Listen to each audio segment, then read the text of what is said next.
Buenas noches. Hoy estamos reunidos con el auspicio del capítulo de la Asociación Colombiana de Medicina Interna para el Meta y los Llanos Orientales y el American College of Physicians, el capítulo para Colombia, para celebrar el orgullo de ser internistas. Esta celebración, como decía Osler, es la mejor preparación para el mañana, es hacer el trabajo de hoy supremamente bien. Y quizás los internistas en estas circunstancias hemos demostrado que hemos estado dispuestos y preparados con tiempo para estas circunstancias tan difíciles.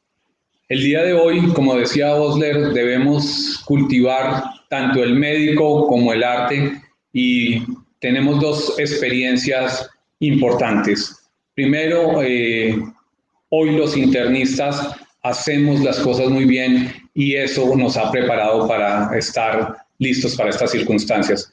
Hoy nos acompañan dos internistas reconocidos, el doctor Jairo Roa, presidente, gobernador del American College of Physicians para el capítulo de Colombia, quien nos va a hablar de lo que hacemos todos los días los internistas, pero la experiencia que ha tenido la Fundación Santa Fe de Bogotá en la medicina de alta precisión, que no es más que agudizar la manera en que se hace buena medicina. Y seguido al doctor Roa nos va a acompañar el doctor Javier Ospina, que es miembro del capítulo del Meta y los Llanos Orientales y va a complementar esto cultivo del arte y de la ciencia, hablándonos y compartiéndonos algo de la poesía, que es otra de sus virtudes, además de la medicina interna. Bienvenidos a los dos. Doctor Roa, muchas gracias por acompañarnos y por celebrar con nosotros el orgullo de ser internistas.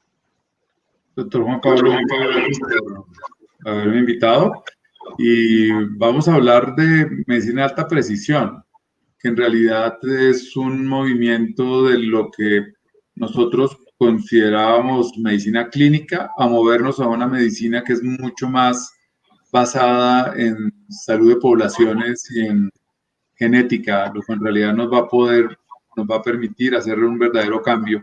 Así como el doctor William Osler, del que usted hablaba hace un rato, a finales del siglo XIX, inició el pensamiento clínico que nos permite llegar hasta donde estamos.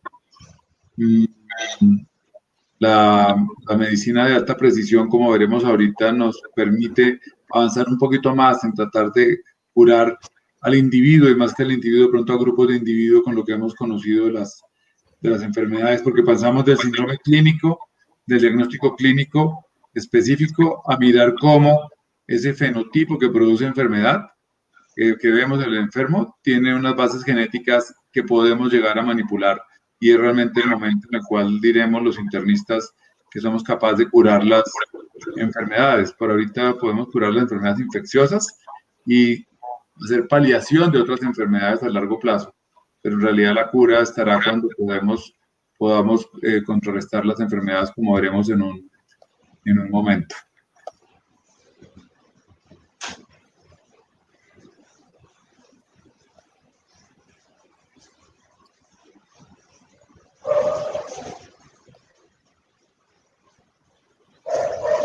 Entonces, vamos a hablar algo de qué es la medicina de alta precisión y cómo la estamos enfrentando en la Fundación Santa Fe de Bogotá. No tengo ningún conflicto de interés en esta área porque, como veremos a lo largo de la charla, en realidad esta medicina es una medicina que cada vez es menos costosa, pero su inicio fue supremamente costoso y obviamente no lo podía costear un sistema de salud sino un sistema de investigación. Nosotros hemos hablado de tratar de centrar la medicina en el individuo y eso es lo que nosotros conocemos como medicina personalizada. A lo largo de la historia escrita, pues desde la época de Hipócrates, un poco antes, cuando los egipcios escribían las cosas, y posteriormente en la historia de la medicina, cuando vemos cómo era la medicina griega, posteriormente la medicina romana, y una medicina que olvidamos todos, pero fue la medicina ejercida por los árabes durante toda su florecimiento y dominación que terminó antecitos del descubrimiento de América, ellos avanzaron muchísimo en la medicina. Posteriormente vemos cómo la medicina va avanzando. En el siglo XVI, William Harvey descubre la circulación y posteriormente descubrimos las bacterias y pues el doctor Osler, que en realidad estudió bajo Virchow en Europa, ¿sí? Empezamos a tener lo que es la fisiopatología. ¿Nosotros qué hacíamos? Observábamos los hallazgos, ¿sí? Experimentábamos diferentes tratamientos, informábamos los hallazgos clínicos en las revistas y con eso pensábamos que estábamos dándole el mejor tratamiento posible a nuestros pacientes. Pero hoy tenemos una medicina que es mucho más precisa, proactiva y con mayor impacto en el beneficio individual. Es la medicina que hacemos, por ejemplo, cuando nosotros hacemos chequeo periódico de salud. Al hacer el chequeo periódico de salud, nosotros tomamos un individuo, analizamos su historia clínica, miramos qué factores de riesgo tiene y conociendo la fisiopatología, si lo encontramos en sobrepeso o hipertenso y simultáneamente lo encontramos de pronto con hiperlipidemia y fuma, con esa persona nosotros podemos llegar a predecir que en el futuro, en los próximos 10 años, de acuerdo a la escala de Framingham, ese paciente puede tener un riesgo de hacer un 19% de riesgo de hacer un infarto agudo del miocardio en los próximos 10 años. Haga que baje la presión, denle estatinas y observe y haga ver si baja de peso. Pero para que la persona llegue a esos factores de riesgo se necesitan otras cosas, que es algo que nosotros no podemos controlar en un momento determinado. ¿Qué es eso? El médico moderno sabe mucho más allá. Tenemos historias clínicas electrónicas, las cuales nos permiten comparar millones de personas en un solo momento. Puede hacer pruebas genéticas y si metemos esto dentro de un supercomputador y Big Data, vamos a tener una medicina mucho más precisa y personalizada, que es en realidad lo que va a cambiar la manera como nosotros podemos enfrentarnos a los pacientes. Es la aplicación de la genética humana en el cuidado de salud, es el paso de la investigación inmediato al cuidado de pacientes, se llama medicina translacional, y al final es una medicina genómica personalizada que nos va a poder identificar no solamente la persona como está, sino cómo esos genes interactúan con las demás, con el ambiente, con la persona, con el estilo de vida y pueden llegar a producir salud y enfermedad. ¿Qué permite eso? Individualizar al paciente, ¿sí? Individualizar el tratamiento, empoderar al paciente y responsabilizarlo sobre su propia salud. El paciente ya no va a ser un grupo de pacientes hipertensos, sino va a ser el hipertenso con estas características específicas y el paciente es el que va a ser responsable de evitar los factores de riesgo, cambiar su vida de salud, su estilo de vida si es un hipertenso y realmente llegar a mantener un estado de salud que le permita vivir cómodo con una buena calidad de vida. Entonces, la medicina personalizada es una aproximación al diagnóstico, da un tratamiento y la cura, pero hay enfermedades como el cáncer, enfermedades neurodegenerativas, enfermedades genéticas raras, las cuales tienen unas prevalencias muy altas y que van a producir una mortalidad muy grande a pesar de todo lo que hagamos. Se esperaba que en el 2017 en Estados Unidos diagnosticaran 1.7 millones de cánceres y de esos, en ese mismo año se iban a morir más o menos 600,000 personas. Muchísimas más de lo que se han muerto en esta pandemia que ha causado tantos estragos, pero mucho es lo que se puede llegar a hacer para cambiar el futuro de estas enfermedades. Entonces, ¿qué es medicina de precisión? Es interpretación de los factores de riesgo, los cuales sabemos que son multifactoriales, tienen que ver con el ambiente, con los genes y con el estilo de vida, como les decía hace un momento.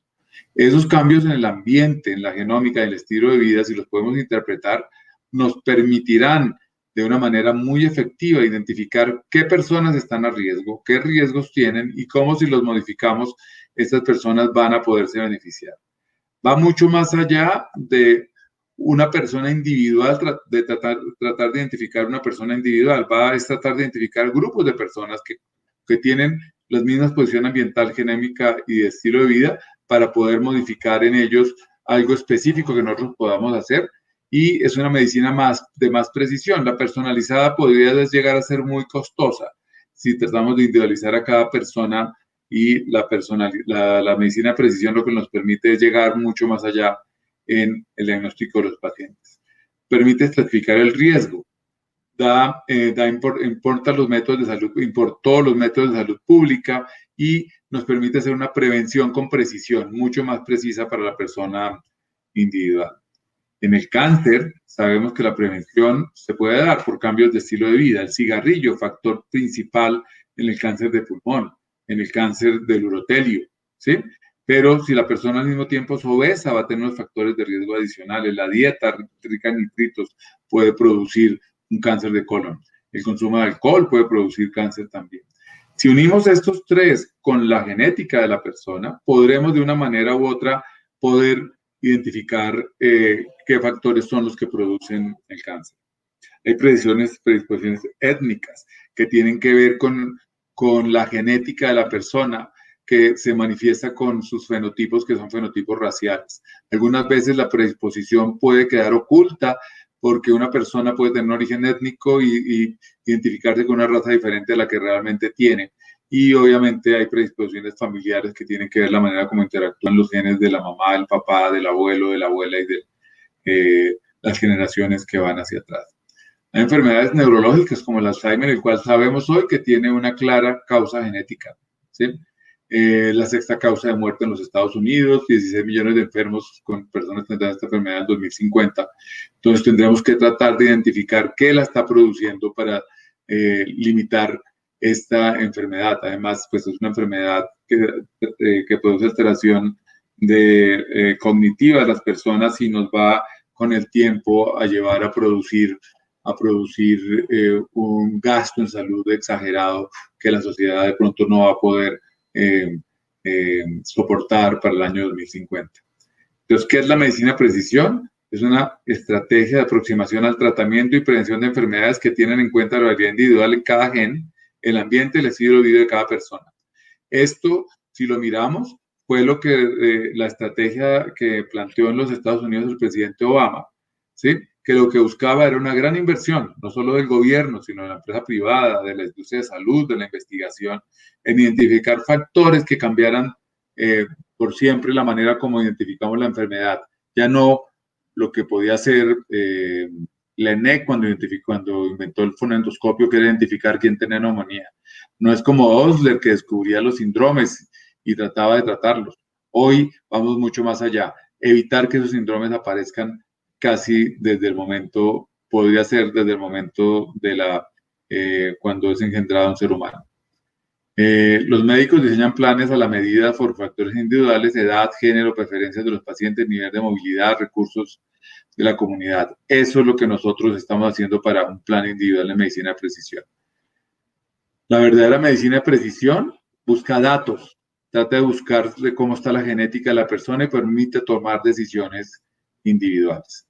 Si miramos qué ha sucedido en la literatura, en la línea morada vemos cómo están los artículos que hablaban de medicina personalizada, que era algo que, si miramos nosotros, aquí tenemos el año 2016, y fíjense cómo la medicina personalizada 2006, perdón, producía una gran cantidad de información y la medicina de precisión no producía prácticamente ningún estudio. Más o menos hasta que se lanza la estrategia de medicina de precisión, fíjense cómo la medicina de precisión aumenta el número total de publicaciones y cada vez tenemos más publicaciones que van hacia medicina de precisión y no tanto hacia medicina personalizada.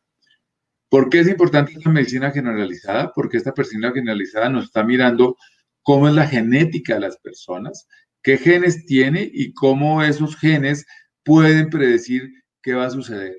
Si nosotros identificamos cuáles son los genes que van a ser alterados por el ambiente o que pueden sufrir mutaciones por el ambiente, nosotros podemos evitar que esa mutación aparezca. Y si esa mutación aparece, podríamos llegar a corregirla. Esto nos va a obligar a ser pues, unos expertos en genética y biología molecular, algo que conocemos desde la Facultad de Medicina, pero que no lo estamos haciendo hoy. Varios conceptos que es importante que tengamos en cuenta. ¿Qué es la genómica? Es la genómica de la ciencia que estudia la totalidad del material genético del individuo. El DNA, los genes. Esos genes sirven para producir proteínas en las regiones que tienen código y funciones regulatorias en las regiones que no tienen código.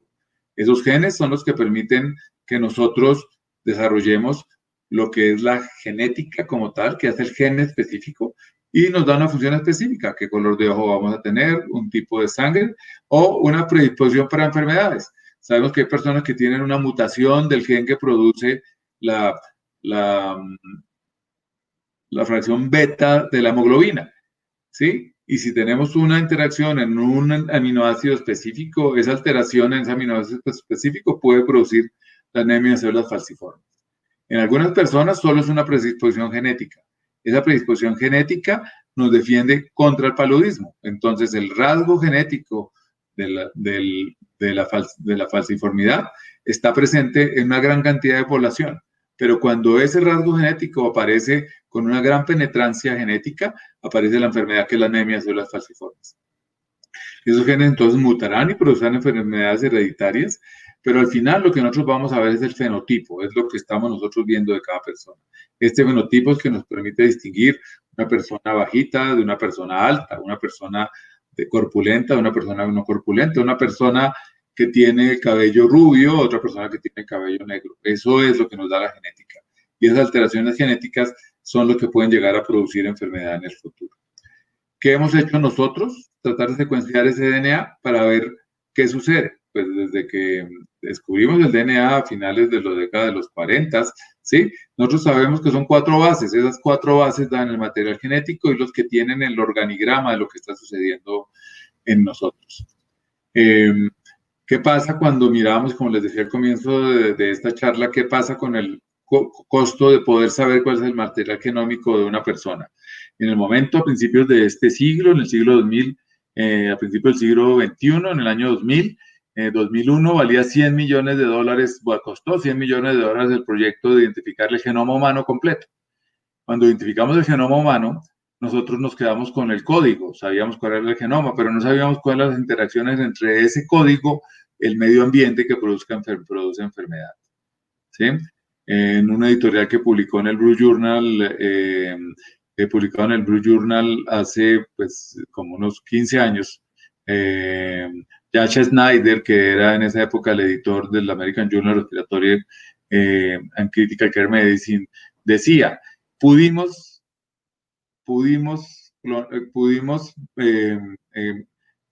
secuenciar el genoma del ser humano, pudimos medir la secuencia del ser humano. Hoy en medicina, hablando de medicina respiratoria, conocemos este genoma, pero no sabemos cómo interactúa con el ambiente. Durante los próximos años interactuaremos con ese ambiente para mirar cómo podemos modificar las enfermedades. Es lo que hemos venido haciendo. Simultáneamente, al poder tratar de modificar las enfermedades, hemos venido disminuyendo el costo y el tiempo en el cual podemos nosotros identificar el genoma humano. Nos tomamos casi un año para hacerlo. Hoy en unas pocas horas y a un costo limitado, podemos identificar el genoma humano de un ser humano. ¿Pero valdrá la pena identificar todo el genoma? De pronto no, ¿sí? Si nosotros ya conocemos cuáles son los componentes del DNA, podemos tomar esos fragmentos del DNA y tomar pequeños fragmentos del DNA que se llaman reads, y esos reads compararlos contra bibliotecas genéticas. Y si los comparamos con esas bibliotecas genéticas, tenemos mutaciones. Los que han seguido la filogenética viral del virus de la enfermedad SARS-CoV-2, el virus COVID-19. Ese virus COVID-19 es muy parecido al mismo virus que padece el SARS-CoV-1, ¿sí? Pero tiene un par de mutaciones. Esas mutaciones hacen que este virus sea diferente y obviamente cambia la manera como ese virus produce enfermedad. Se fijan al mismo receptor en el ser humano, ¿sí? Pero este virus es diferente, ¿sí? Entonces, si nosotros podemos en el ser humano identificar esos cambios genéticos, podremos tener herramientas para un cuidado de mayor precisión dependiendo de la enfermedad que estemos. Esto va un poquito más allá. El doctor Francisco Mojica, de la Universidad de Alicante, descubrió unas áreas en el DNA que se llaman CRISPR. Son unas áreas interespaciadas regulatorias, ¿sí? Que se repiten de manera palindrómica. Palindrómica, ustedes se acuerdan, palindrómica es cuando tenemos una palabra que se lee igual de adelante para atrás. En este caso es la genética que hace que tengamos una secuencia de adenosina y guanina, por decir algo, AA, GAA. Se lee igual de ambas maneras, ese es un espacio. Esos espacios, en realidad, desde el punto de vista genético, son unos remanentes de código genético de invasores del pasado que fueron encontrados en bacterias. Básicamente es la manera como una bacteria lucha contra un bacteriófago. Tienen memoria genética que destruye sus invasores. En este caso son los virus que alteran las bacterias, que ustedes se acuerdan que las mismas bacterias las utilizan para poder pasar resistencia bacteriana de una bacteria a otra, ¿sí?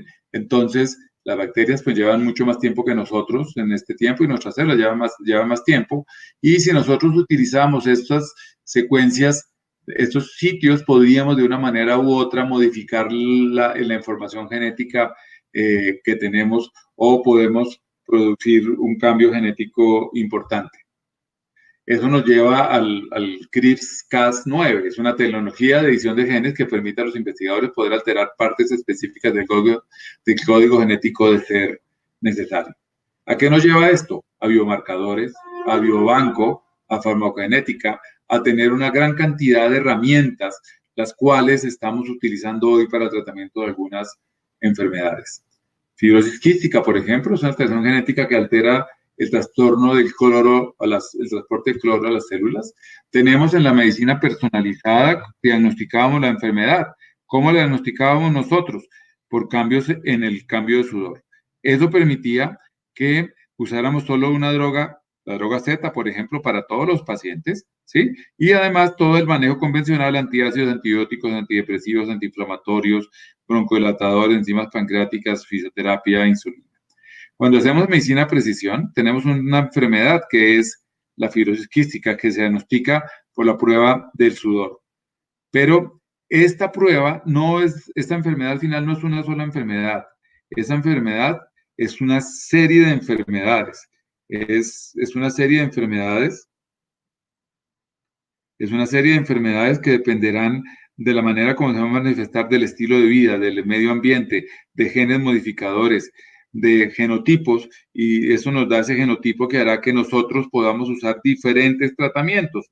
Podemos usar CRISPR-Cas9 para cambiar el daño genético que tenemos. Podemos usar edición genética, podemos usar terapia genética y de una manera u otra desarrollar nuevas drogas que sean específicas para pacientes específicos.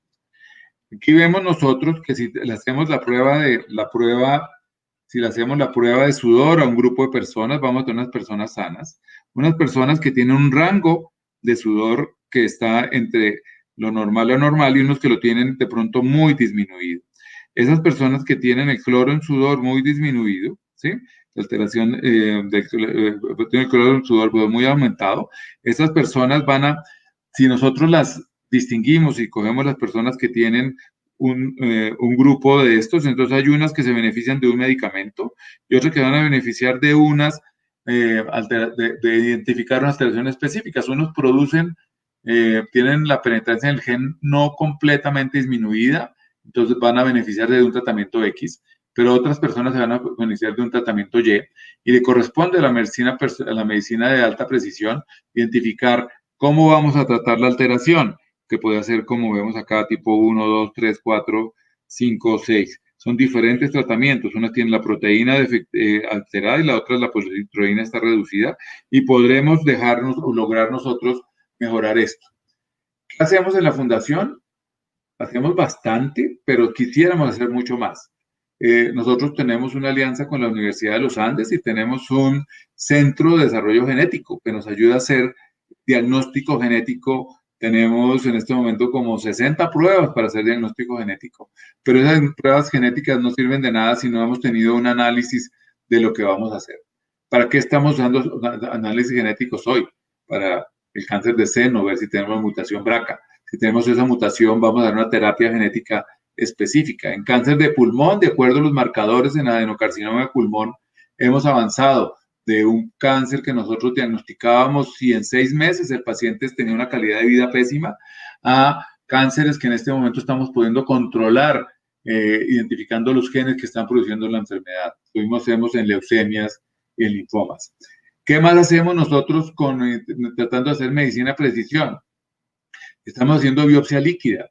Los tumores cuando las células se van desnaturalizando, los genes de esos tumores, material genético de esos tumores, empiezan a circular por la sangre. Entonces nosotros podemos hacer biopsias líquidas, podemos hacer muestras para buscar tumores hematológicos, para buscar tumores sólidos como el cáncer de pulmón. En este momento, con el COVID-19 y las dificultades que hay para invadir la vía aérea de pacientes, está tomando gran importancia el hacer biopsias líquidas para cáncer de pulmón antes de hacer las broncoscopias. Y lo mismo podemos hacer con sarcomas. ¿A qué nos lleva esto? A terapias dirigidas, farmacogenética específica, paciente específico, para lograr los mejores desenlaces. ¿Cómo hacemos esto? Buscamos enfermedades huérfanas, corrección de mutaciones. Los que han seguido el desarrollo de la vacuna contra el COVID-19 han encontrado que, como son vacunas de RNA, una de esas vacunas usan vectores virales. Esos vectores virales están siendo usados ahorita de manera experimental para hacer terapia génica.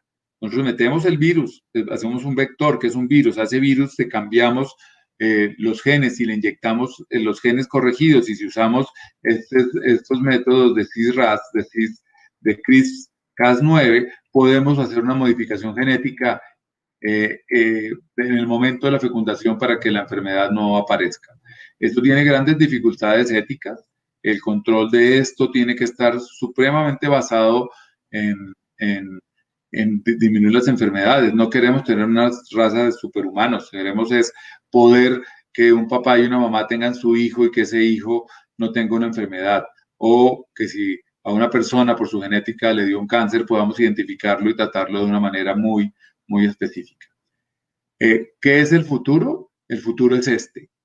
Ese futuro no lo estamos viendo hoy completo, pero lo veremos rápidamente en muy pocos años.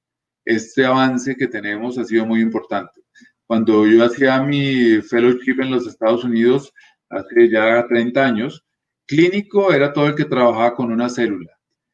Mis otros compañeros eran básicos, biólogos moleculares, pero no tenían nada de la tecnología que tenemos hoy para poder hacer el diagnóstico. En esa época escasamente identificábamos las proteínas. Hoy sabemos cómo están codificadas esas proteínas, lo hemos secuenciado y podemos cambiar el código genético que está alterado para poder llevar a nuestros pacientes a un futuro real. Si nosotros logramos eso, esa es la verdadera medicina de precisión. Obviamente lo que hoy hacemos es una medicina personalizada en la cual nos regimos por los mismos cánones de Osler de hace 100 años, un poquito más de 100 años, pero pues tenemos unos medicamentos, pero en realidad no estamos produciendo un cambio en la biología de la enfermedad. Para la segunda mitad de este siglo, yo creo que vamos a lograr controlar una gran cantidad de las enfermedades y seremos pues mucho más sanos y felices y con una longevidad mayor y definitivamente con una calidad de vida mayor. Muchas gracias a todos ustedes y estaré atento a alguna pregunta en el chat.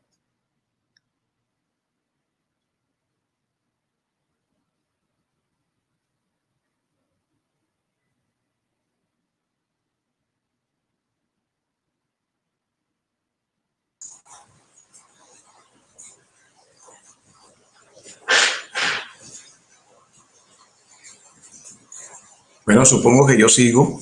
No sé si el doctor Zapata... Ahí están. Espera. Sí. Bueno, muchas gracias, doctor Roa. Gracias por mostrarnos cuál es el futuro y mostrarnos que aún hay mucho por aprender. Ahora hago la bienvenida a Javier Ospina, un reconocido médico de la región en Villavicencio y en los Llanos Orientales, que además de la virtud de ser internista, tiene el gusto por el arte y por la poesía, y hoy ha querido compartir algunos de esos poemas de su inspiración, y gracias por compartir con nosotros y por brindarnos el cariño del colega y la amistad personal. Bueno, muchas gracias. Quiero agradecer a la Asociación Colombiana de Medicina Interna, capítulo Llanos, por la oportunidad de expresar mi hobby. Realmente es mi amiga en las noches, Pues empiezo a darle las gracias al doctor Juan Pablo Zapata, me ha invitado siempre, pues soy tipo de pocas palabras realmente, soy poco de hablar en público, pero pues es una pasión que tengo y me gustaría compartirla. Le doy gracias también al doctor Julio Rojas, presidente actual de la ANMI Llanos. Yo empiezo por contarles realmente que pues hablar de poesía un lunes en la noche no es fácil, pero yo voy a tratar de hacerla lo más corto y agradable posible. Yo comencé a escribir desde muy joven, realmente desde que recuerdo 10, 12 años. Yo escribo y recuerdo que existían unos campos que se llamaban centros literarios, que eran en secundaria, donde nos daban la oportunidad a diferentes tipos de expresiones, el canto, el teatro, y yo siempre me defendía en la rima, me encantaba, yo aprovechaba este espacio muy bien, digamos en la época de secundaria, en mis presentaciones le hacía 2 o 3 versitos a aquella niña que me gustaba, algunas en contra de profesores con los cuales no tenía empatía, y en otras yo saltaba al paciente, el profesor que era muy amigo. Yo fui un estudiante aplicado, pero muy indisciplinado en cuanto al comportamiento. Rondé por muchos médicos, por muchos colegios en Villavicencio y terminé yendo a una academia militar en Bogotá que se llama Academia Militar Mariscal Sucre. Realmente, viéndolo en retrospectiva, esta academia era casi un reformatorio. Todos teníamos el antecedente de la matrícula condicional en colegios previos. Y fue una academia con una disciplina muy marcial, muy militar, donde la única forma de uno poder protestar, y fue la manera en que yo lo hice, que fue a través de las letras. Entonces, en los centros literarios, recuerdo muy bien que yo lo hacía directamente en los cursos, directamente en el curso, no lo hacía cuando era un centro literario general, sino solamente en el curso, y en un acuerdo conjunto con el profesor se acordaba que todo lo aquí pasado, lo narrado, no salía de ese ámbito, de ese círculo pequeño, de 40 compañeros, de 40 cadetes, y siempre se respetó ese espacio, exceptuando alguna vez se filtró una información, y les quiero contar la anécdota. Realmente se trataba de un teniente que nos dio mucha disciplina, nos enseñó muchas cosas en la vida, pero era un tipo muy recio, nos castigaba muy fuerte, y él era un tipo más o menos de 1,88, 1,90, no pesaba más de 75 kilos, era un tipo longilíneo, bastante largo. Entonces, en tantas cosas que le escribí, recuerdo tanto una que decía, él era de apellido Cortés, alguna cosa así como que decía: a Cortés el teso, menudencia le quiero llamar, pues no tiene sino pescuezo y patas con qué caminar. Esa fue una de mis primeras rimas una de las últimas, porque la verdad me costó 4 o 5 meses de castigo. Yo miraba a ese señor, me le escondía, él me buscaba, me maltrataba. Le decía: antes tengo las piernas muy largas, 22 de pecho, y el garrotazo. Entonces, ¿por qué toda esta historia? Básicamente los quiero meter en contexto, es decir, que cuando uno compone algo, siempre hay una historia de fondo, sea personal, familiar, de un amigo o un amigo de un amigo, y me ha gustado la letra. Realmente yo soy muy poco de palabras, pero me gusta escribir. Entonces quiero compartir con ustedes, que me lo han permitido, le doy las gracias. Los vamos a ubicar más o menos en los años 70, Villavicencio, para contextualizar de lo que estamos hablando. Era una ciudad con calles destapadas, donde nosotros nos veníamos de la finca a Villavicencio en caballo. Se cuadraba el caballo en el centro de Villavo, uno se bajaba y el caballo incluso lo mandaba a uno porque se devolvía solito. Entonces tenemos una finca vía Catama, más o menos al kilómetro 7 frente a Catama, y esa finca era, digamos, el sitio de vacaciones de mitad de año, en primaria incluso. Yo tenía alrededor, eso fue en los años 70, yo tenía alrededor de 4 añitos, iba para 5, por razones que aún desconozco. Un caballo me toma del muslo, me levanta, me golpea contra el piso, me marca toda la dentadura en la parte externa del muslo izquierdo, se lleva un pedazo de piel, de músculo, de la cara interna del muslo, y para ese entonces una hermana que es menor, 2 o 3 años que yo, sufría de convulsiones febriles,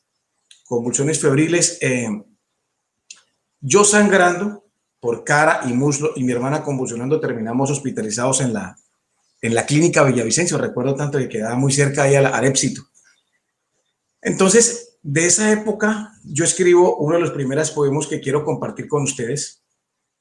Es un poema hecho a una rima, es estilo llanero, y el poema se llama Cuasi Capado. Dice así: les voy a contar una historia que me sucedió de pelado, estando yo sutico y viviendo aquí en Villavo. Me ha mordido un caballo que tenían aquí al lado, levantándome por el muslo y sacudiéndome el condenado. Mordiendo cerca de la ingle, casi me deja capado, rompiéndome la tuste, yo muy ensangrentado. Parecía piso de sabana cuando matan un venado, con la lengua por fuera y la sangre que ha chorreado. Y pa' maña pa' cuñado, mi hermana se ha enfermado, moviendo patas y manos como caballo corcoveado, con espuma por la boca, con los ojos que ha volteado, eso completó el plato como la yuca en el asado. Si no me cree, compadre, venga, le muestro empelotado la fila de dientes que tengo aquí marcado, cerquita de las berijas ya quedé señalado, como se marca una bestia cuando ésta la han comprado. Es gracias a mi ángel que siempre me ha cuidado, siendo mi protectora que me ha salvaguardado. Hablo de mi mamá que paró al desgraciado, quitándome de la jeta de ese caballo endiablado. Se lo digo, compadre, se lo digo así jurado. Si no es por la mamá que mi Dios me ha mandado, termino en la morgue quizás más despedazado que la carne molida en la plaza del mercado. En esta oportunidad que la vida me ha dado, quiero vivirla junto a Dios y con Él acompañado, teniendo siempre a mi lado la gente que yo he amado, cerca a mis hijos y nietos que la vida me ha brindado. Que quede el mensaje de todo lo que ha pasado, que nada en esta vida hay que dar por sentado. Diga lo que hay que decir y no lo tenga guardado, porque hoy estamos aquí y mañana del otro lado. Ahí termina esta poesía. Realmente es muy anecdótica en este momento, pero pues en su momento tuvo bastante estrés para mi vieja. Ahora los quiero ubicar más o menos, momento actual, 5 años atrás. Hablamos de 5 años atrás. Fue una época muy dura, fue el fallecimiento de mi madre. Ella presentó un sangrado intraparenquimatoso cerebral por un hemangioma que presentaba. Llegó a la UCI Clínica Marta, dura más o menos 10 días en UCI. Sus altibajos en la evolución, muy mal pronóstico, un sangrado masivo, grandísimo, muy mal pronóstico. Y ella luchando porque era que resurgía de la nada. Entonces llegó un momento en que hablé con ella y se lo dije: mami, ya es hora, continúa el camino que nosotros vamos a estar bien, más adelantico nos encontramos. Y de ahí nace un poema que yo he titulado Regreso. Dice así: no sufras, no te aferres a este tramo de la vía. Es parte del camino para continuar la vida. Tranquila, no te aterres, Dios es tu compañía. Disculpen un segundo que me perdí. No te aferres, Dios es tu compañía. Volvemos a la tierra de donde vinimos un día. No le temas a esa sombra, es una sombra protegida. Verás como el brillo asoma como un ángel de acogida. Sí, son esas luces a las que yo me refería. La misma paz que sientes, yo la sentí un día. Alguna vez estuve ahí, aunque no me lo creía. O tal vez no fui allí y de infante parecía. Cruza ya ese limbo, no es una despedida, es tan solo un regreso al punto de partida. Lloro por costumbre, pues tu luz es la salida. Atrás queda el dolor y tinieblas de la vida. Es tierra en primavera, la tierra prometida, florecido y a la vera del camino de la vida. Tú eres del polvo, al polvo volverás, designio del Señor y allí regresarás. Ve pronto, madre mía, la gente está reunida, esperan tu llegada, aunque no hay una partida. No olvides el sendero, quiero tu compañía, al reencuentro yo espero que tú seas mi guía. Esta fue durísima en su momento. Bendito Dios, la hemos ido superando.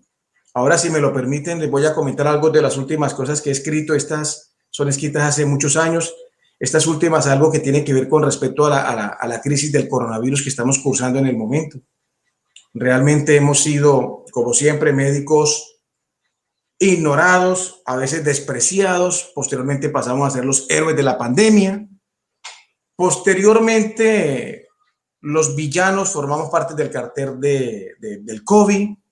Nos amenazan, nos golpean. Hace unos días golpearon a una médica de último año de medicina, unos patanes. Entonces escribí algo donde muestra que además de tener el virus que nos está atacando, hay mucha gente que está pariendo monstruos que llevan por dentro. Entonces, de esta nace un poema que se llama Coronavirus, un monstruo de 1000 cabezas. Dice así: héroes que la mitología reza, monstruos la hidra de Lerna. Hoy sale de su caverna un monstruo de 1000 cabezas, como el pueblo de Atenas de Homero y su gorgona. El monstruo que hoy aterra es un virus con corona. Asalta por nariz y boca, y los ojos sin que se vea. Fiebre y tos provoca, asfixia, aigía y panacea. Hércules muy poderoso, con tela en nariz y boca, cubre el aliento venenoso que hidra por su boca roja. Héroes de carne y hueso, con tapabocas juegan su vida. Un enemigo como Epifanía aparece de la noche al día. Héroe tan solo médico, su capa la abnegación, su escudo el altruismo, su espada la vocación. Hoy se enfrentan al cegado vestido de capucha y guadaña. A la muerte ha enfrentado lo que siempre ha sido su hazaña. Hoy, como el gran Teseo, que Atenas gritó en ovación, en otrora ignorados como galenos, hoy victoriados al unísono en su nación. Ahora el mundo libra 1000 batallas con los monstruos que gestó. Cada quien de sus entrañas con la pandemia un monstruo parió. Así como el can Cerbero guarda la puerta del infierno, alejando vivos de muerto, hoy nos mantienen en encierro. Hoy se revierten valores. El monstruo a todo nos cambió. Hoy sensibiliza corazones, la vida un vuelco nos dio. El amor como la muerte son los grandes ejes del mundo. Al contar con esa suerte, renacemos en cada segundo. Así como el mítico Fénix, que de los escombros renació, hoy todos somos el ave que de la ceniza resurgió. Esto es una analogía con un poco de mitología griega que me encanta. Ya para terminar, porque sé que esto es una hora pesada, esta es la última reflexión que tengo yo sobre la pandemia. Este lo escribí incluso primero. Fue la época en que el COVID comenzó a llegar a la América Norte, las crisis altas en Italia, en España. Y es una reflexión que pienso que es un llamado de atención que nos hace la naturaleza, la providencia, como lo querramos ver. Pero lo que sí es que esto es una reflexión para todos y nos está diciendo que hay que replantear valores, que nos hay que decir que hay que comenzar de cero nuevamente. Tenemos que volver a lo esencial. De aquí nace este escrito que se llama Pandemia, volver a cero. Dice así: el cero, ese que siempre estuvo al lado, el cero como lo esencial en la vida siempre se ha despreciado. Hoy precisamente desde allí la tierra nos hace un llamado, virando hacia las raíces, los valores y los viejos olvidados. Inicia todo en Wuhan, China, diciembre del año pasado. Primer paciente, la zona cero, allí se ha diagnosticado. En ese momento, ¿quién lo hubiera imaginado? Al día de hoy, tantos ceros se le hayan sumado. Como cero, qué ironía, en el país más poblado. Cero en 1.300 millones al día de hoy censados. Es allí donde nace y crece, y el virus se ha multiplicado, partiendo hacia el resto del mundo. Su exterminio ha iniciado. Hoy los cercos de potencias, todos se han cruzado, sin importar radares, misiles y ejércitos bien armados. Fue la muralla china y un país avasallados por una mano un abrazo o un beso que se ha dado. Son el Himalaya, los Alpes y el Mont Blanc, hoy todos flanqueados. Y como todos los caminos van a Roma, hoy a Roma se ha llegado. Navega del Mediterráneo al África y a las Américas ha asaltado. Cadáveres por todo el mundo, como pandemia se ha declarado. Los países grandes y poderosos hoy también han llorado, con sus armas nucleares y todo su arsenal creado, con huellas de sangre y tierra y que hoy nos los ha cobrado, así la naturaleza a Tánatos nos ha enviado. Es un mensaje que con moco y saliva nos ha llegado, un escupitajo a la cara, la naturaleza ha expectorado. Se nos quita el oxígeno por el Amazonas que le hemos quitado y nos calienta con fiebre porque su globo hemos calentado. Este dolor tan duro que como médicos hemos llorado. Un dolor que no es ajeno porque nos hemos enterado que hermanos de otros países el sistema les ha colapsado sin poder dar el apoyo a muchos que lo han necesitado. Hoy nos toca decidir lo que nunca nos fue enseñado. Actuar como verdugos con pacientes asfixiados. Darle el ventilador a quien se haya priorizado, enviando a una muerte segura, otro paciente se ha condenado. Esta historia a futuro seguro yo la habré contado. Si Dios me lo permite, o al menos habré registrado, para que mis nietos y jóvenes cuenten a sus pelados aquella historia tan triste y no se repita lo que ha pasado. Es hoy cuando en el mundo nos vemos todos abocados a cuidarnos unos a otros y mirar quién se encuentra al lado. No importa si es ateo, agnóstico o religioso consagrado. Amarillo, negro o blanco, Dios a todos nos tendrá arrodillados. Hoy es hablar con nosotros mismos y es ver un poco al pasado. Es un alma en el espejo, es cuidar nuestros seres amados, es volver a la esencia, a las raíces del ser humanizado. Hoy es dolor con cuenta nueva, porque de cero, hoy hemos comenzado. Mil y mil gracias, no les quito más tiempo. Sé que es una hora pesada. Muchas gracias, muy amables.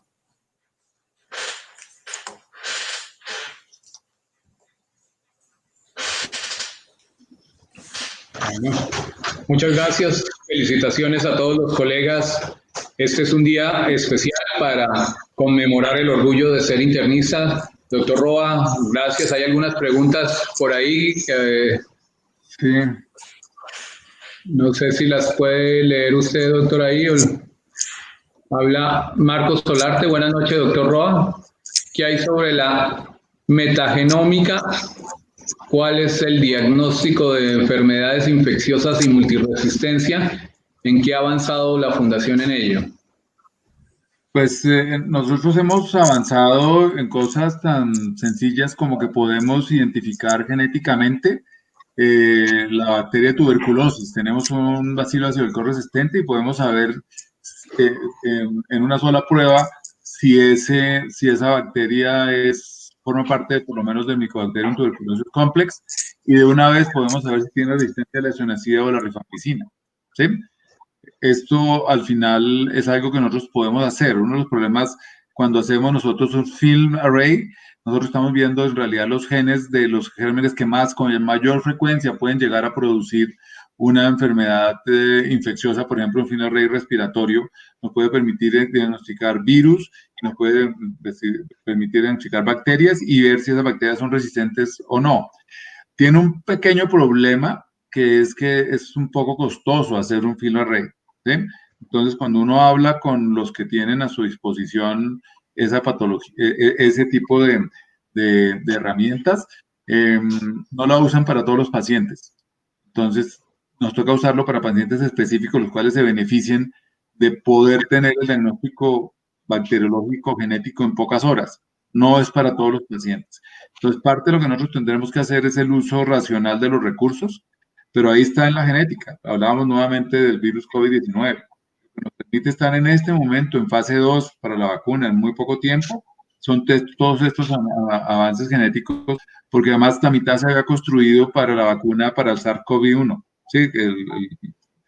Para el SARS inicial, el que tenía pues, una mortalidad mucho más alta que la actual, pero que era mucho menos contagioso, porque el problema de este es que es contagioso desde antes de dar síntomas, que es el problema serio que tiene este virus comparado con el otro virus.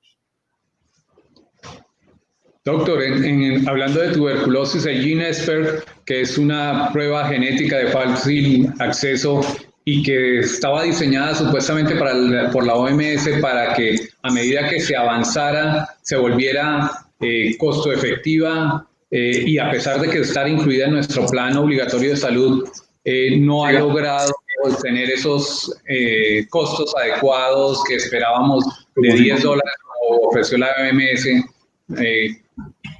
¿Cuál es la dificultad? ¿Por qué cree usted que no hemos podido popularizar el GeneSPER para tuberculosis específicamente? No, yo creo que al final es falta de hacer presión para que se vuelva un examen de salud pública, ¿sí? El problema es que ahorita es un examen que está como muy localizado y tiene un precio muy alto, ¿sí? Tiene un precio muy alto. Los precios de los exámenes bajan cuando se vuelve de salud pública, cuando el Estado invierte, el sistema de salud invierte en que esa prueba exista, ¿sí? Y se pueda diseminar. Parte de lo que pudieron hacer, vamos, los norteamericanos en este momento para poder tener una prueba de punto de cuidado de PCR para el diagnóstico del COVID-19, que tienen un problema de unos falsos negativos, pero ellos tienen en este momento una prueba de escritorio, ¿sí? Que simplemente lo habían desarrollado para diagnosticar en los consultorios infección por estreptococo A, ¿sí? Que lo buscaba genéticamente, y le hacían un swab al paciente y diagnosticaban si tenía esa bacteria o no para poderle dar el antibiótico. Entonces, esto nos lleva a que simplemente tenemos que generalizarlo. El problema que tienen tecnologías como estas es que ¿dónde hay tuberculosis? En países pobres, ¿sí? Entonces, al final, esa tecnología nos va a llegar muy difícilmente. Nosotros cosas más sencillas como el buscar liberación de interferón gamma, que es una manera como nosotros podemos diagnosticar la presencia de historia de enfermedad de tuberculosis, ¿sí? Esa prueba aquí en Colombia vale 400.000 pesos y en Estados Unidos vale $20. Entonces, de alguna manera tendremos que buscar que esas pruebas bajen, haciendo presión sobre el fabricante, aumentando los volúmenes de las pruebas, ¿sí? Nosotros sabemos que la manera de diagnosticar una plenorragia es simplemente hacerle una prueba genética en la orina a la gente. No tenemos que ver la bacteria, podemos ver la resistencia, ¿sí? Entonces, es el futuro pues que el futuro que tenemos ya en la microbiología. Cuando hablamos de medicina de alta precisión, estamos viendo mucho más allá. El doctor Javier está por acá, Javier Álvarez. Nosotros lo que tenemos es realmente que identificar el paciente que pasado mañana va a ser falla renal y que tiene una falla genética para hacerlo, para que no haya falla renal, no tengamos que hacer terapia, reemplazo renal ni trasplante, ¿sí? Obviamente, si mejoramos esto, podremos de pronto hacer riñones in vitro con las madres, es algo que pasará también. Creo que lo que viene por delante, ojalá lo veamos, alcancemos a verlo, yo creo que sí, pero pues es el futuro y yo creo, doctor Zapata, que el poner este tema en este webinar nos pone a pensar, ¿sí? Nosotros ya sabemos manejar la diabetes, entre la poesía y el futuro, yo creo que solucionamos el problema del mundo. Gracias. Estamos de acuerdo. Bueno, muchas gracias, doctor. Javier, usted que tuvo la experiencia de crecer en el llano, trabajando en el llano, yo he tenido la oportunidad de asistir a algunos parrandos llaneros y escuchar esas historias de los viejos que traían el ganado desde Arauca, que son llenas de emoción y llenas de vida y espero y les invito a todos los colegas que algún día se den la oportunidad de gozar un parrando llanero con llaneros de pata pelada para que conozcan esa intensidad del vivir y del ser del llanero. ¿Usted nos quiere contar algo de esas experiencias de niño?